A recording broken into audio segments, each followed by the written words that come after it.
This is the third part in a series on understanding Islam, unpacking the dhimma, and we're speaking here about the Jizya Head Tax and its meaning and the way it has been applied. Jizya comes from a verb jaza, and it means something given as an acquittal or satisfaction or compensation for something else. It's a compensation payment.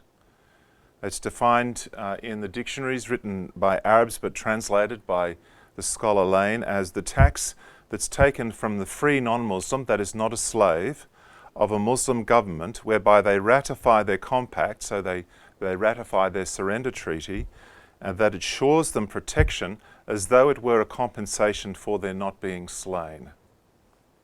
That's the meaning of this tribute. You're paying to keep your head. It's levied on dhimmis as an annual head tax, and it's payable by each individual adult male dhimmi person. The reason why the adult males pay it is that they are the ones whose lives can be taken freely in jihad conquest. Women and children are not supposed to be killed. And in fact, where Islam is very specific and it says that certain people are exempt from being killed, they are also the ones who technically are exempt from paying the Jizya head tax. There's a complete match between the people that should pay the head tax and the people that can be freely killed when they're taken captive. So if you're fighting the Taliban or someone like that and you're a man, in Islamic law and the rules of law, the Geneva Convention of Islam, you can be killed when you're taken as a captive if you're a male. The monies are allocated for the benefit of the Islamic community. This is not a tax to improve citizens' lot in the state or build bridges. It's to help Muslims and help the advance of Islam. The word jizya is a compensation, and Atfaish, who wrote a commentary which was really specialized in the meanings of words, and he focused on this. He said, jizya is a satisfaction for their blood. It has sufficed to compensate for their not being killed. Its purpose is to substitute for the duties, wajib, that's a compulsory obligation of killing and of slavery. It's for the benefit of the Muslims. What he's saying is that the Muslim community has a duty, it's a compulsory duty, to fight and kill and enslave non-Muslims. But they can be relieved of that responsibility by receiving tribute from the non-Muslims instead. And so there's an exchange. Now the reason why they suffer loss is that if you kill your enemy, his wife and children become your slaves, and his property becomes your property. So you have made a significant loss by not doing that. You suffered by not killing them, and they have to compensate you for that loss. So that's why it's a compensation payment. Interestingly, Germany paid tribute after First World War, and I heard that recently they made their last payment. That's a compensation they had to pay for presumably being at fault in the war. To understand the jizya, this tribute payment, it's really interesting to look at the jizya payment ritual, the way in which the jizya was actually paid, and the men would pay it once a year. On the day of payment, this is from the 15th century in Morocco, a description by a Muslim jurist. On the day of payment, the dhimmis shall be assembled in a public place. They should be standing there waiting in the lowest and the dirtiest place. The acting officials representing the law, Islamic law, shall be placed above them and shall adopt a threatening attitude so that it seems to them as well as to the others that our object is to degrade them by pretending to take their possessions. So it's as if we were about to loot them, which is what you do in jihad. They will realize that we're doing them a favor in accepting from them the jizya and letting them go free. Then they shall be dragged one by one for the exacting of payment. When paying, the dhimmi will receive a blow. It's a blow on the neck, and will be thrown aside so that he will think that he has escaped the sword through this. This is the way that the friends of the Lord, that is of Muhammad and the first and the last generations, will act towards their infidel enemies, for might belongs to Allah, to his apostle, and to the believers. So that's from Morocco. The blow on the neck is a symbol of being decapitated. So it's a blow to show that you're buying your head back that year. And I've made a particular study of this ritual and gathered together descriptions of the ritual from many different commentaries. There's a great website put out by a foundation set up by the Jordanian royal family, and they have more than 50 commentaries on the Quran there, mostly in Arabic.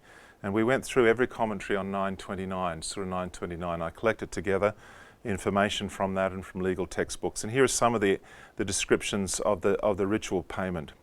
The dhimmi comes to the place of payment walking and not riding, or some say he walks on his hands and knees. He makes the payment standing while the receiver is seated. Normally the receiver would be high up and seated above him. The dhimmi is shaken violently and made to become agitated, sort of roughed up. The Muslim might have a whip in his hand. The dhimmi is commanded to pay, even though everyone knows that's what he's there for, and he's beaten up perhaps. He could be dragged forward by the throat, using clothes or a rope around his neck, which is what you do with prisoners. After you've taken them prisoner, you put ropes around their neck and you can drag them along by the ropes around their neck. So it's as if he's a prisoner, taken captive in war, about to be executed. He's struck on the back of the neck or on the side of the neck. These are two ways to decapitate people: a very hard blow with a sword here, or to cut from the throat backwards. He's pulled along by the beard. Another thing you do when you're decapitating someone, you might pull the beard. He might have dirt thrown on his head, and a Muslim might tread on the dhimmi's neck. So these are descriptions of the ritual from Islamic sources. And I've been able to trace descriptions of this ritual from sources, as you can see, from the 10th century right through to the 20th century, from Persia, Syria, Anatolia, that's like Turkey, from Andalusia, from Morocco, Egypt, Yemen, Bukhara in Central Asia, Baghdad, Algeria. And the ones I've underlined on the screen all come from Morocco. And it's very interesting, that description I read to you from Morocco was confirmed by James Riley, who was an American ship's captain who was shipwrecked off the African coast and was enslaved by the Moroccans. He was eventually ransomed, and he wrote an account of his adventures. And he describes the ritual of seeing Jews. There were only Jews left living as dhimmis in Morocco by that time. He describes them going through that ritual. That was 300 years later. And at the end of the 19th century, an Italian Jew was visiting Morocco, and he saw the Jewish community being put through this ritual. And he said, "Oh, well, I need to go through that as well, because I'm a Jew too." And they did it and gave him 2 blows on the neck for his insolence. So it's described right up until the end of the 19th century, and it continued on in the 20th century in Morocco, Tunisia, Yemen, in the 50s in Afghanistan, still being recorded. I'll speak later about what's happening in more recent years. It stopped, by the way, because of Western powers invading Muslim countries or putting pressure on them. That's why it stopped. Imagine if, when William the Conqueror conquered England, that he required the Anglo-Saxons to line up on every village green and to pay a tax while they were ritually stabbed in the heart. And this is still going on today, since 1066, and it's going to go on for another 400 years, and it'll only stop when England is invaded by a foreign power. That's how long this ritual defeat was applied throughout the Muslim world. And that's the kind of time depth that we're looking at. This is it's a ritual of death, you need to understand too. It's a kill me if I break any of your laws ritual, a cross my heart and hope to die ritual. It's what we call a blood oath, where you go through a ritual death to signify that you are bound by that oath. And if you break any of its conditions, your head will be forfeit. It's a spiritually very powerful form of a ritual. Organisations like witchcraft and Chinese tongs and other brotherhoods and so on, they have these death rituals by which they bind their members into silence. And we find in Christian ministry that these sorts of rituals have a very strong psychological power. Ibn Ajibah, who's an 18th century Moroccan commentator, he commented on 929 on the psychological impact of this. He said, "The dhimmi is commanded to put his soul, good fortune and desires to death. Above all, he should kill the love of life, leadership and honour. He is to invert the longings of his soul. He's to load his soul down more heavily than it can bear until it's completely submissive. Thereafter, nothing will be unbearable for him. He will become indifferent to subjugation or might.